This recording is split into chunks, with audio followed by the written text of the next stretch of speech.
कार्यक्रम के देखैया छत्तीसगढ़ के जम्मो किसान भाई बहनी हो, जय जोहार, राम राम। आप मन के बहुत बहुत स्वागत करत हो। मैं आप मन के अपन कार्यक्रम कृषि दर्शन में संगवारी हो। देखो हमर छत्तीसगढ़ ला वैसे धान के कटोरा कहे जाते, लेकिन समय बदलत रही से और उस किसान मन ह फल फूल के फसल ल लेथे, ओन्हारिक फसल ल नवा तरीका से अब लेवत है। अलग अलग प्रकार के औषधि और सुगंधित पौधा होते किसान भाइयों। तो सुगंधित पौधा के खेती से आर्थिक लाभ आप मन कैसे ले सकत हो, खासकर हमारे छत्तीसगढ़ में। और पूरा भूभाग ला यदि हम बात करन तो छत्तीसगढ़ में अभी कवर्धा है, रायपुर है, बागबाहरा क्षेत्र है, महासमुंद है, कोरिया ज़िला है, यहाँ बिल्कुल चालू हो गए। और रायपुर में तो बहुत अकन किसान मन अब करबेज करत है। अब इंदिरा गांधी कृषि विश्वविद्यालय जे परिसर में हमन खड़े हैं ओला हर्बल गार्डन के रूप में जाने जाते किसान भाई। तो आप मन भी यहाँ आके पूरा निरीक्षण कर सकत हो। और आज के खेती के बारे में हम चर्चा शुरू करन, ओकर पहली देख लेथन एक ठन खास संदेश ला।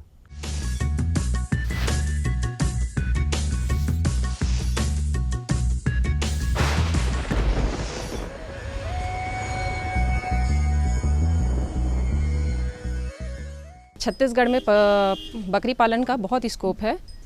यहाँ जो है प्राय देखा जाता है कि बकरी पालन किया जाता है। छोटे किसान से लेकर के बड़े किसान यहाँ पर बकरी पालन करते हैं। इसमें छत्तीसगढ़ के मौसम के अनुकूल बहुत सारी बकरियों की नस्ल पाला जा सकता है, जैसे कि सिरोही है, जमुनापारी है, क्रॉस ब्रीड है।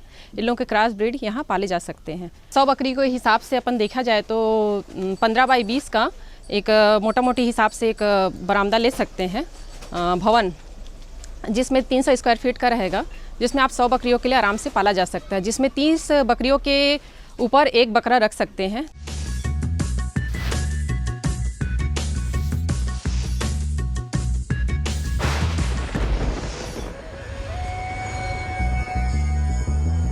तो किसान भाइयों आवो, हमार कार्यक्रम में आज सुगंधित पौधा के खेती से आर्थिक लाभ कैसे कमा सकन ये विषय में चर्चा करबो। विषय वस्तु विशेषज्ञ है इंदिरा गांधी कृषि विश्वविद्यालय के प्रमुख वैज्ञानिक डॉक्टर सुरेंद्र सिंह टुटेजा जी।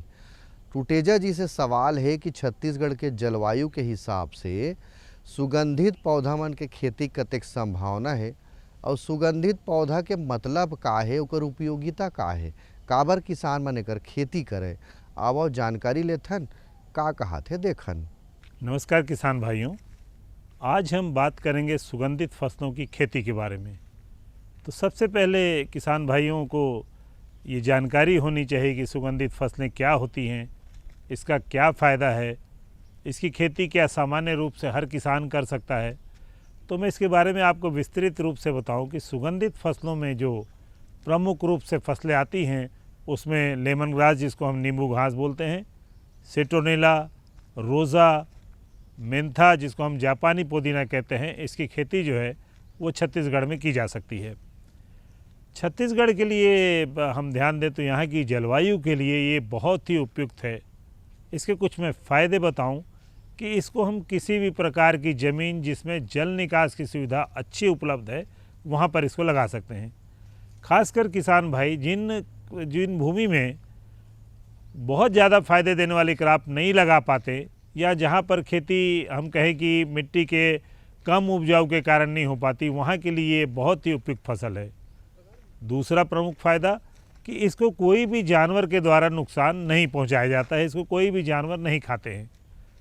तीसरा हम कहें कि जिस किसान भाइयों के पास बड़ी ज़मीन है और उनके पास समय कम है तो इसकी खेती ज़रूर करनी चाहिए, क्योंकि इस फसलों को हम यदि एक बार लगा दें, जैसे कि लेमन ग्रास है, रोज़ा है, सिट्रोनेला, तो एक बार लगाने के बाद इसको बार बार लगाने की आवश्यकता नहीं होती।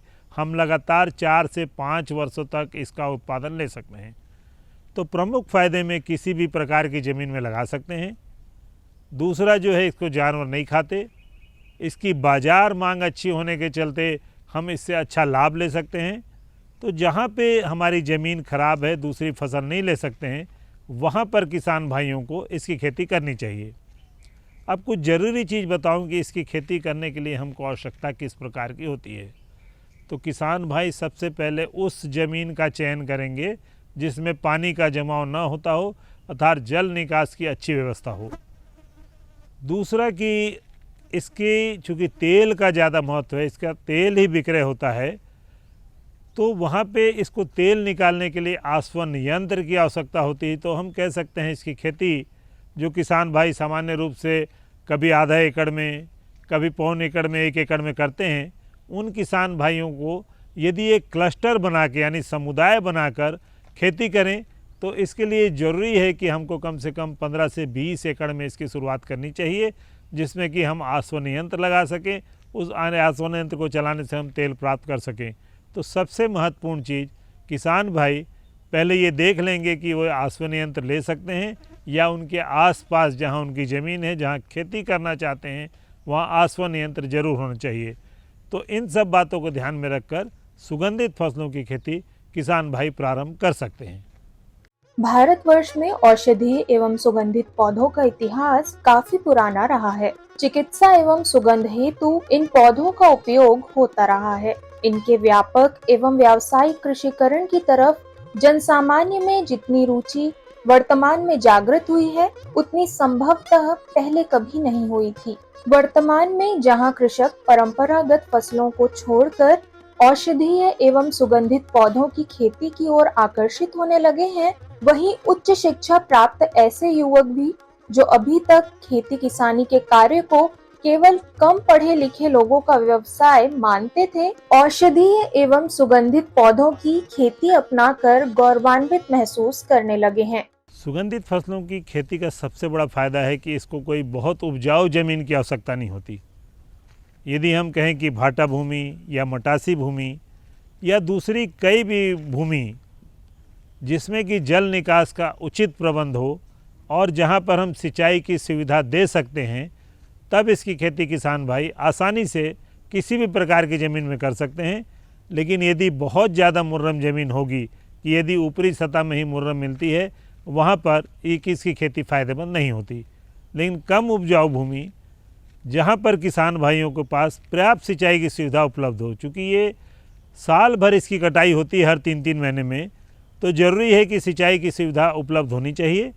यदि किसान भाई के पास सुविधा उपलब्ध नहीं है तो वो सिर्फ 2 कटाई यानी जून से लेकर दिसंबर तक इसको ले सकता है। तो जहाँ किसान भाई जिस ज़मीन में कुछ भी खेती नहीं कर रहे हैं, वहाँ पर 2 कटाई तक के लिए इसको आसानी से लगा सकते हैं। औषधीय एवं सुगंधित पौधों की खेती कर किसान आर्थिक रूप से सुदृढ़ हो सकते हैं, क्योंकि भारत में औषधीय एवं सुगंधित पौधों की खेती करने के लिए पर्याप्त अवसर उपलब्ध हैं। औषधीय पौधों का उपयोग आयुर्वेदिक चिकित्सा पद्धति में किया जाता है। विश्व स्वास्थ्य संगठन के अनुसार 80% जनसंख्या परंपरागत औषधियों से जुड़ी हुई है। वर्तमान समय में औषधीय एवं सुगंधित पौधों की खेती करने की संभावनाएं अधिक हैं, क्योंकि भारत की जलवायु में इन पौधों का उत्पादन आसानी से लिया जा सकता है। किसानों को औषधीय एवं सुगंधित पौधों की खेती के बारे में संपूर्ण जानकारी का अभाव होता है, जिसके चलते किसान परंपरागत खेती करने को मजबूर हैं। परंपरागत खेती की अपेक्षा औषधीय एवं सुगंधित पौधों की खेती अधिक लाभकारी एवं टिकाऊ है, क्योंकि इन फसलों को परंपरागत फसलों की अपेक्षा कम खाद, पानी और देखरेख की आवश्यकता पड़ती है।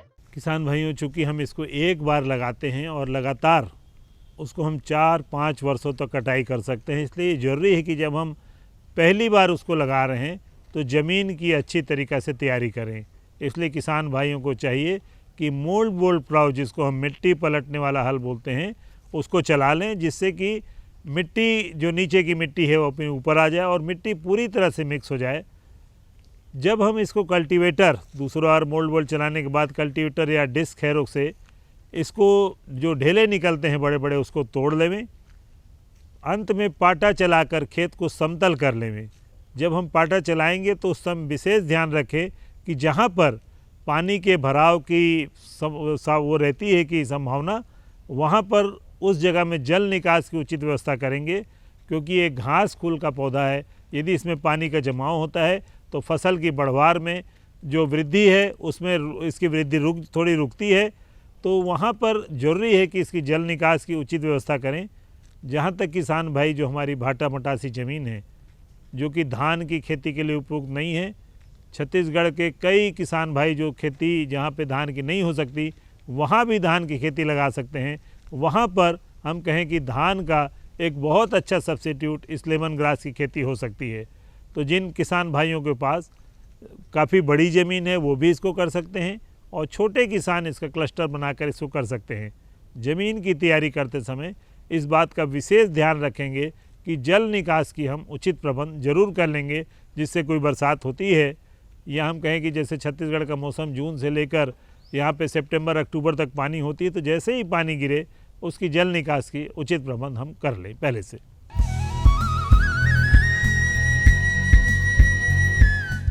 मेरे साथ बोलो ए बी। अरे नादान, बच्चे को एबीसी सिखा रहा है। अरे काम धंधे की एबीसी तू कब सीखेगा? ये देख विज्ञापन। तेरे जैसे कृषि विज्ञान सीखे हुए युवाओं के लिए भारत सरकार के कृषि मंत्रालय ने एक योजना बनाई है, ACABC। ACABC? जी हाँ, ACABC यानी एग्री क्लिनिक्स और एग्री बिजनेस सेंटर। इसके तहत कृषि विज्ञान पढ़े युवाओं का चयन होने पर उन्हें मुफ्त ट्रेनिंग दी जाती है और हाँ, अपना कारोबार चलाने के लिए बैंक से लोन भी मिलता है। इसके साथ ही अगर युवा अपने इलाके के किसानों की खुशहाली के लिए उन्हें खेती बाड़ी व अपने कारोबार से जुड़ी लाभदायक जानकारी देते रहेंगे तो उन्हें लोन पर 36 से 44% तक की सब्सिडी भी मिलेगी। तब तो मैं जरूर सीखूंगा काम धंधे की ABC। शाबाश, चलो अपनाएं स्वरोजगार, खेती में हो विकास अपार। सहकारिता के बल पर विकास के लिए उठे कदम, जन सहकार की ताकत लेकर आगे बढ़ते जाएं हम। जन जन ने इस क्रांति में है विश्वास जगाया, हम सब ने मिलकर विकास का परचम है फहराया।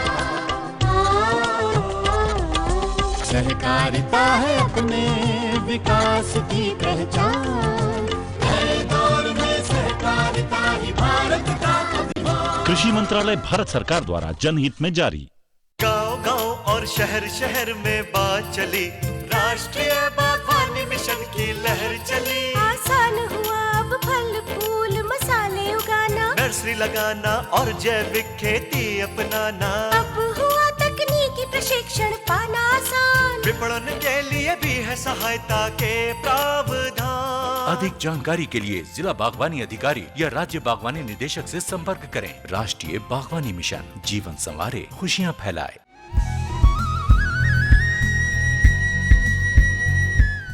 किसान भाइयों, ज़मीन के तैयारी की बात ले बताई से ज़मीन के तैयारी के बाद अब बात आते है कि अब लगाना कैसे है। अब कौन कौन सा है अभी बतावा तरी से किस्म में कि सिप्रोनीला है, रोजा घास है और लेमन घास है, ये प्रकार के हावे। लेकिन और कौन कौन सा वेराइटी है छत्तीसगढ़ में, और छत्तीसगढ़ के भूभाग ला देखते हुए, एक जलवायु ला देखते हुए तो ला लगाना कैसे है, कौन कौन सा किस्म है और कहाँ मिलही ये किस्म मन हा, एक जानकारी हमला कैसे होई और लगाबो कैसे, आवा पूरा जानकारी आप मन देवात हन, आप मन देखो। इंदिरा गांधी कृषि विश्वविद्यालय एवं इसके कृषि विज्ञान केंद्र कई जिलों में इसकी खेती को किसानों को बढ़ावा दे रहे हैं। यदि हम कहें तो इस समय इसकी खेती रायपुर में, कवर्धा में, महासमुंद, बागबहरा, कोरिया में इसकी खेती चालू हो चुकी है और किसान भाई एक बड़े क्षेत्रफल में इंदिरा गांधी कृषि विश्वविद्यालय के सहयोग से इसको लगाए हैं। देखिए, जब हम इसको लगाने का तरीका ये है कि जब हम पौधे लेते हैं तो जैसे धान में कंसे होते हैं, इसके कंसे होते हैं, इनके कंसे को हम स्लिप कहते हैं। इन स्लिप के द्वारा इसको लगाया जाता है और जब हम खेती को पूरी तरीक़ा से ज़मीन को समतल कर लेते हैं तो इन स्लिप को लगाना चाहिए। किसान भाई को चाहिए कि इसमें चूँकि इंटरकल्चर ऑपरेशन लगता है हमको, तो कतार में इसको ज़रूर लगाएं। तीनों फसलों के लिए कतार से कतार की दूरी 45 से 50 सेंटीमीटर, वो पौधे से पौधे की दूरी 30 से 40 सेंटीमीटर रखें। यानी प्रति हेक्टेयर हम पौधे की बात करें तो 45 से 50 हज़ार स्लिप की आवश्यकता होती है। किसान भाइयों को सलाह दी जाती है कि प्रारंभ में वो 1-2 एकड़ में स्लिप खरीद कर इसको लगाएं। जो 2 एकड़ में हमने जो स्लिप लगाया है, लगभग 6 माह बाद वो 20 एकड़ के लिए उसकी स्लिप की आवश्यकता हो जाती है। तो इसके लिए हम कहते हैं कि हम पहले 2 एकड़ में स्लिप को बड़ा करें और उसके बाद बड़े क्षेत्रफल में इन्हीं स्लिप को निकाल कर वहाँ पे लगा दें, जिससे कि हमारे पास जो स्लिप की आवश्यकता होती है वो कम खर्च में ही पूरी हो सके। दूसरी एक और चीज़ की, जैसे हम धान हो गया, गेहूँ हो गया, उसमें हम उन्नतशील जातियों का चयन करते हैं। तो चूँकि सुगंधित फसलों की खेती में भी कई जातियाँ निकल गई हैं और छत्तीसगढ़ के जो कृषि महाविद्यालय है, विश्वविद्यालय, इसमें परीक्षण के द्वारा जो छत्तीसगढ़ के लिए उपयुक्त जाति है उसको चिन्हित भी किया गया है। खासकर मैं नींबू घास की बात करूं तो इसमें जो कृष्णा वैरायटी जो है, इसके अलावा हम कहें कि सिम शिखर है, जो प्रगति है, प्रमाण है, ये 4-5 जातियां बहुत अच्छी हैं। और इन जातियों के स्लिप आप कृषि विज्ञान केंद्र जो विभिन्न ज़िले में स्थित है, इसके अलावा जो रायपुर में हमारा मुख्यालय है, आप इसकी खेती देख भी सकते हैं, इसके बारे में परामर्श भी कर सकते हैं। और इसके बाद इसको लगाने के बाद जो हमारे कृषि वैज्ञानिक जो हैं कृषि विज्ञान केंद्र के, वो किसानों को समय समय पर इसकी सलाह भी देते हैं। तो किसान भाइयों को चाहिए कि इसकी उन्नतशील जातियाँ लगाएं, जैसे कि मैंने सिट्रोनेला बताया, सिट्रोनेला में भी जल पल्लवी, बायोतेरा इसके लिए एक बहुत अच्छी जाति हैं। इसी प्रकार हम यदि रोजा ग्रास में देखें तो जो है हमारे पास जो अच्छी वैरायटी है, मोतिया है, सोफिया है, उसकी खेती करनी चाहिए। तो किसान भाई इसकी जब खेती प्रारंभ करें तो जो हमारे यहाँ के जो छत्तीसगढ़ के लिए उपयुक्त जातियाँ हैं, जिसको कि हम अपने जो पंचांग निकलता है, जो हमारी डायरी निकलती हैं या किसानों को मैसेज जाते हैं, उसमें इस वैरायटी का डिटेल्स दिए रहता है। आप इसकी खेती आसानी से कर सकते हैं। तो किसान भाइयों को चाहिए कि जिन जगह पर धान की खेती नहीं हो सकती और हम धान लगाते हैं, वहाँ पे धान के लिए एक परिवर्तित फसल के रूप में हम इनकी खेती कर सकते हैं। औषधीय एवं सुगंधित फसलों में कीटों एवं बीमारियों का प्रकोप अन्य फसलों की अपेक्षा कम होता है। औषधीय एवं सुगंधित पौधों की खेती उपजाऊ मृदाओं के अलावा बंजर भूमि में भी की जा सकती है, चूँकि इनकी खेती के लिए अधिक संसाधनों की आवश्यकता नहीं पड़ती, इसलिए खेती में लगने वाली लागत कम हो जाती है और मुनाफा बढ़ जाता है। सुगंधित पौधों से प्राप्त होने वाले आवश्यक तेल की देसी बाजार के साथ साथ अंतर्राष्ट्रीय स्तर पर भी मांग तेजी से बढ़ रही है। वहीं भारतीय औषधीय पौधों की भी विश्व बाजार में बहुत मांग है। भारत में उत्पादित होने वाले सुगंधित पौधों का तेल फ्रांस, इटली, जर्मनी व संयुक्त राज्य अमेरिका को निर्यात किया जाता है। आज देश के हजारों किसान औषधीय एवं सुगंधित पौधों की खेती करके अधिक मुनाफा कमा सकते हैं, जिससे उनकी आय में वृद्धि होगी। आज देश के कई राज्यों में औषधीय एवं सुगंधित फसलों की खेती के लिए किसानों की रुचि बढ़ी है एवं किसान पारंपरिक खेती के साथ फल, सब्जी और पशुपालन के साथ ही औषधीय एवं सुगंधित पौधों की खेती की तरफ रुझान तेजी से दिखा रहे हैं। देखिए, जब हम तेल को निकाल लिए तो ज़रूरी है कि इसको हम कहाँ बेचेंगे। किसान भाई के सामने पहला प्रश्न वही उठता है कि इसका विक्रय कहाँ किया जाए। छत्तीसगढ़ में भी 4-5 जो हमारे इसकी लेने वाले जो हैं, यहाँ पर उनकी कार्यालय हैं, वो इसको परचेस करते हैं। दूसरा बात कि यदि हम वेबसाइट चालू करेंगे तो वेबसाइट में यदि हम इनके नाम देखना चाहें तो वेबसाइट में आप इनको देख सकते हैं। इन वेबसाइट की जानकारी, जो फर्म इसको खरीदती है उसकी पूरी जानकारी आप विश्वविद्यालय द्वारा, और दूसरा कि इसका एक बहुत बड़ा जो अनुसंधान सेंटर है वो सीमेप के नाम लखनऊ से है, आप उसके कॉन्टैक्ट नंबर लेकर वहाँ से भी इसको प्राप्त कर सकते हैं। तो इसकी खेती से लेकर इसके विक्रय तक की जो जानकारी है, जो सुविधा है, वो इंदिरा गांधी कृषि विश्वविद्यालय आपको प्रदान करता है। कई किसान भाई या कई बड़े लोग जो हैं ज़मीन लेके अपनी खाली छोड़ देते हैं, क्योंकि किसी भी प्रकार में ज़मीन में हमको खेती अवश्य करनी चाहिए जिससे खेती को उर्वराशक्ति बने रहे।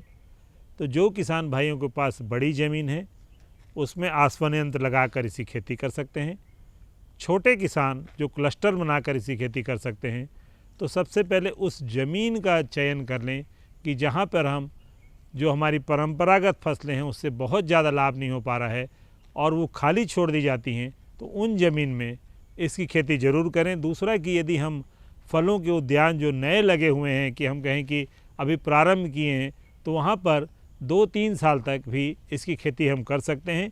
तो जहाँ पर नए फलोद्यान लगाए गए हैं या जहाँ पे हमारी ज़मीन में बहुत अच्छी खेती नहीं हो पा रही है, वहाँ पर इसकी खेती करके जहाँ हमको कुछ नहीं प्राप्त होता, हम एक अच्छा लाभ इससे प्राप्त कर सकते हैं। संगवारी हो, ये तो रही खेती किसानी के बूता के बात। अब छत्तीसगढ़ के लोक संस्कृति ऊपर आधारित गीत संगीत तको है, ओकरो आनंद लेथन। आप मन देखो ये गीत संगीत। माँ बमलेश्वरी ने बनवाया सुंदर उड़न खटोला हो राम। माँ बमलेश्वरी ने बनवाया सुंदर उड़न खटोला हो राम। माँ बमलेश्वरी ने बनवाया। अरे लाए ले जाए दर्शन कराए माता कायल बेला राम। माँ बमलेश्वरी ने सुंदर माँ बमलेश्वरी चल रे मन में लाए ले जाए दर्शन कराए।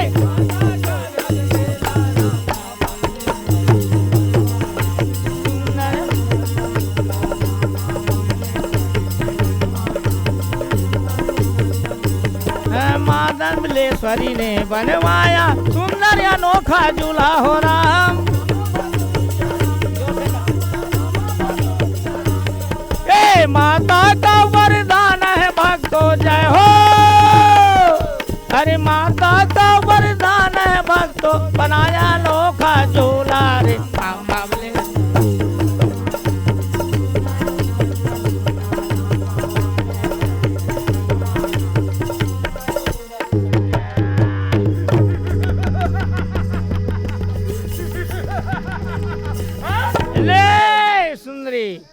ये बाना विद्यालय छोड़ अकेली जंगल में विचरण करा था कथे सियाराम। नारी बनाने के जात इतना रूप लेके है सुंदरी चल चल मोर बहिसा बैठ रानी बना के रखूं कथे सियाराम। माँ दुर्गा कथरे पापी अहंता के वश में अंधकार में आगे हंसरे माता पहचान जगत जननी माता बेटा मोर चरण में गिर जा तोर लाख गलती हो तेला माफ कर दूं कथे सियाराम। है सुंदरी महिषासुर के आतंक से तीनों लोग थर थर कांपा थे, तो चरण में झुक जाओ। सो जब चलना है तो चल वरना बाल पकड़ के खैचट ले जाऊं कथे सियाराम। माँ दुर्गा कथरे पापी का कर बेरे ये नारी के संगत में बड़े बड़े नाश हो गए कथे सियाराम। पर नारी पे नहीं छुरी मत लगाओ अंग रावण के 10 शीश घटे पर नारी के संग कथे सियाराम। ऐसे वहां पर मैं कथे महिषासुर है सुन रहे सो जब चल नहीं तो मैं ताकत के उपयोग करूं कथे सियाराम। माँ दुर्गा कथे रे मारी के तोला गिरा हूं रे मैं वो दूरी गाया मैं वो दूरी गाया।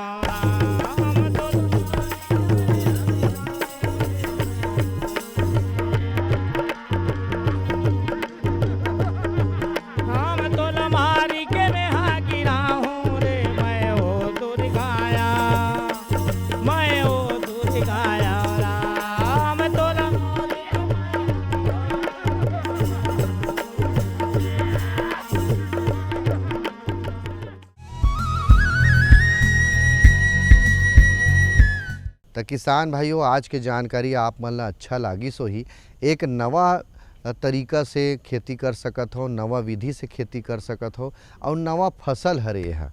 हालांकि अभी छत्तीसगढ़ में पूर्ण रूप से मार्केट के अभी कमी है, लेकिन पोर्टल के माध्यम से आप मन वेबसाइट के माध्यम से दूसर प्रदेश के कंपनी से आप मन सलाह लेके मार्गदर्शन लेके कर खेती बहुत अच्छा करे जा सकत है और बहुत सारा जिला में चालू तको हो गया हवे ओकर मन से मार्गदर्शन आप मन ले सकत हो। तो किसान भाई हो अवैया दरी एक अच्छा विषय और वैज्ञानिक मन से आप मन ला फिर चर्चा करवाबो। तब तक मोला देव विदा। राम राम।